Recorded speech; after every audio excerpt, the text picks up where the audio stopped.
Hi everyone. Today I'm here with problem 2.70 from Young and Freedman's University Physics textbook. I have here with me the egg drop problem, and this one's a little bit on the easier side, but it was interesting, so I thought I'd cover it. All right, let's get started. You are on the roof of the physics building, 46 meters above the ground, figure P2.70. Your physics professor, who is 1.80 meters tall, is walking alongside the building at a constant speed of 1.20 meters per second. If you wish to drop an egg on your professor's head, where should the professor be when you release the egg? Assume the egg is in free fall. So something a little bit different is that this time we actually have a diagram from the textbook. I kept it in. And so therefore we won't really have to draw our own, but let's kind of just go through the problem and kind of match where we get the numbers on the diagram from. So as we can see right here, it's 4.60 meters above the ground. And so here we have the building height, which is 46 meters, for 46.0 meters, just like the question says. The physics professor is, interestingly enough, walking just this way at 1.20 meters per second. So we have that labeled. And the professor is 1.80 meters tall. So just right there, that number, and that's the speed. Okay, so we are this character right up here, and we're just gonna drop the egg all the way down. We're just gonna let go of it, and it's going to, if this is kind of just a Cartesian plane right here, and this is, let me just draw that a little bit better. If this is X and this is Y, then we can see that we're only at liberty to kind of move the egg in the Y direction, or negative Y, I guess, but we can't really move it in the X direction, just according solely from the question, because it's free fall and we're just dropping it. We're not really giving it any horizontal speed or velocity. So we're just going to let go. And we know from past questions, but for anyone who's new here for just this question, we know that if we want to drop it on the professor, we need some sort of collision, right? And a collision will occur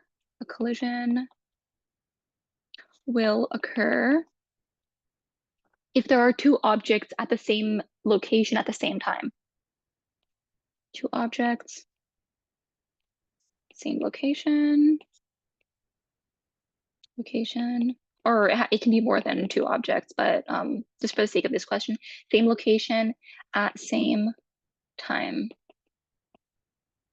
So if we want to know where our professor should be when we release the egg, well, one thing we can do is we can calculate how we're going to do this question is that we're going to calculate how long it will take the egg to fall down to this 1.80 height, right? Because that's the height of the professor's head. And then we are going to get this time t, and then we can work backwards, right? So because we have the time it takes for the egg to get to this 1.80 position, then we can work backwards and see that, if the professor starts at some X location, then, and we have the time, right? We have the time and we have the speed. Then we can work backwards and find what is the distance that the professor will have to be so that we can drop the egg on their head.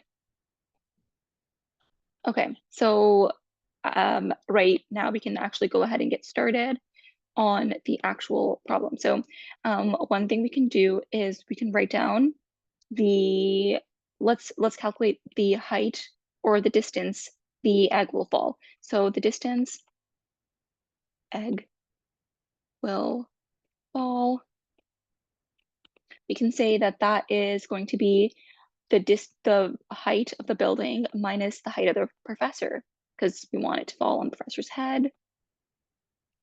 And that will give us 44.2. I don't have my notes open with me.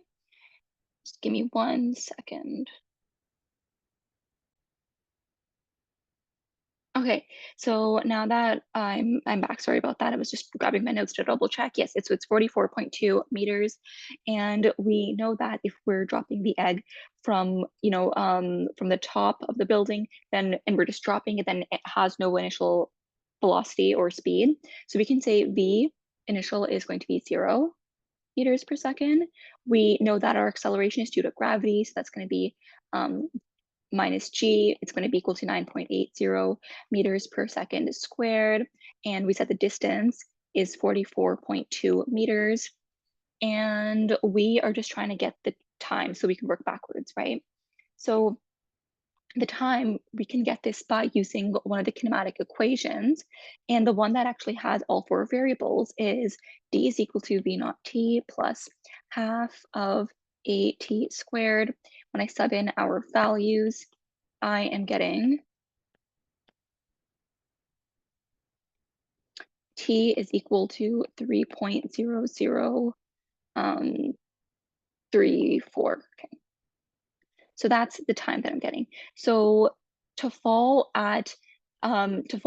to the height of the professor's head, it's going to take 3 seconds, which means that the professor has to be 3 seconds away for them to both be at the same place at the same time. So now that we have our node, I'm just going to write that in a different color. We have 3.0034 seconds. And to get the, and yeah, so now we want to get how far the professor should be. So how far should the professor be?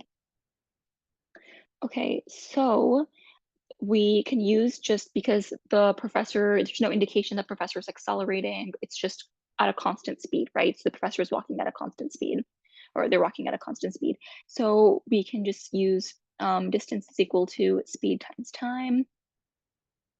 And we know that our speed is 1.20 meters per second, and our time is 3.003. And then when we plug that in, I'm just getting that our distance is 3.6 meters. So that means that if the professor starts walking at a distance of 3.6 from this position, this X position that the egg will fall down at, then they will reach the egg at the same time that the egg is at the height of their head, which means that a collision is going to happen, which means that they'll have the egg will fall on their head, which is the purpose of this question. So if we wish to drop an egg on the professor's head, the professor should be 3.6 meters away. And that's the solution to this question. As usual, if you have any questions, feel free to send me an email or leave any questions in the comments if you have some of your own questions you would like me to solve for next time. I would love to do that. So just, again, you can email me your questions or leave them in the comments. If this was helpful, please don't forget to like and subscribe. I would really appreciate it. And thank you so much for watching. See you next time.